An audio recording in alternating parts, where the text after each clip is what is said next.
Так що у нас слідуючий вірш, бо я напояюся красотою нашої русинської поезії. В ній щось таке теплоє доходить до глибини душі. Ну, тут у мене є задача файною, але є і критичною.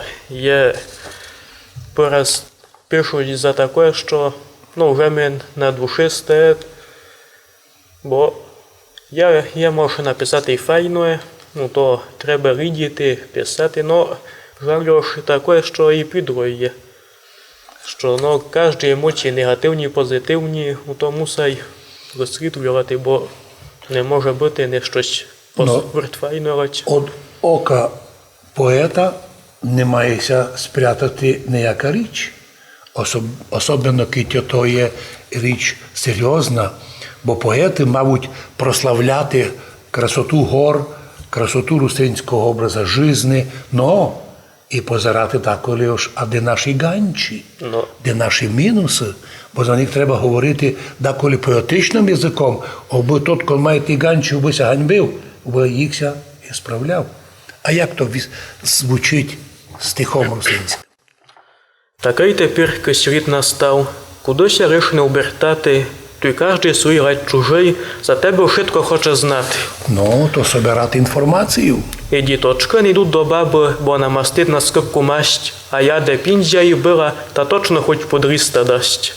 Тепер кому та й цубаття, ржелий тот пустий капот, вечинить тяг який челядня, вечинить тяг який живот.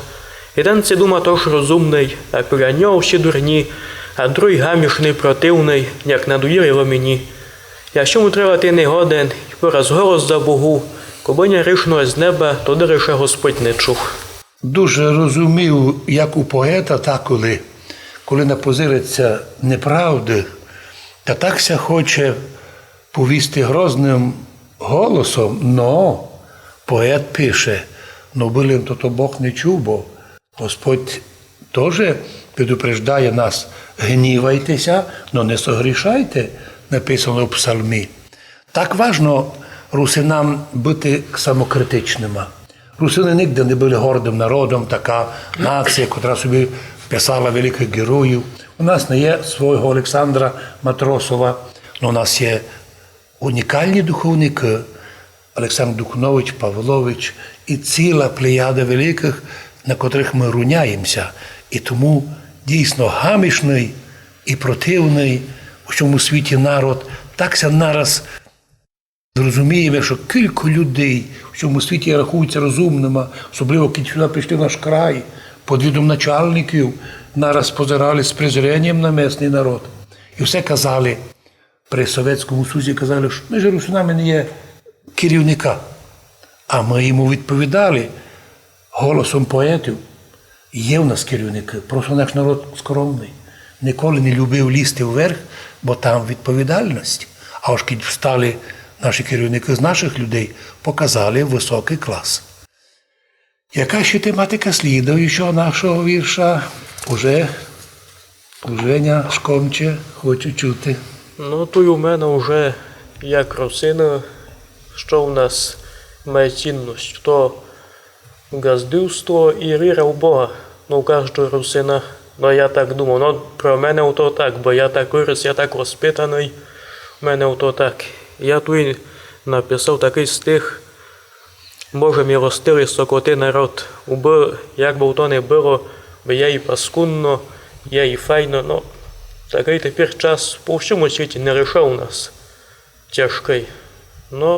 Може, дасть Бог був, то було ліпше. Поет русинський, видя тяжкі часи, і то, що від других народів і від других ситуацій часто мінус негативно це набирає, мусить предупредити народ. Сьогося сокотить люди, бо й все дуже буде пак тяжко мати тяжкі наслідки. А як то звучить стихом? Боже милостивий, сокоти народ, що мусить по світу ходити, та дав нам рай на цю землі, но раз не годні сме зажити. Прости, о що нам ще дало, вони привикли сокотити, а все нам гія корищо, а пер що сміємо просити, ми забираємо за тебе, а спомнемо ришку й біда.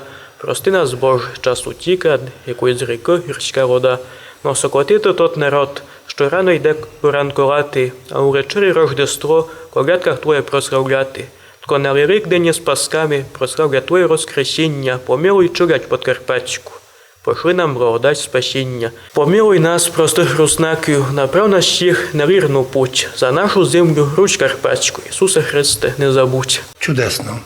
Чудесно. І у русинів також великою займає поезія духовна, церковна. І то, що русини, мабуть, унікальне рождество. Нам ся видить, що таке рождество не у світі, як у нас. Бо всі таки колядували, діточки з хижі ходили. Нам ся видить, що і Пасха наша, карпатська, русинська, інша, чим у других.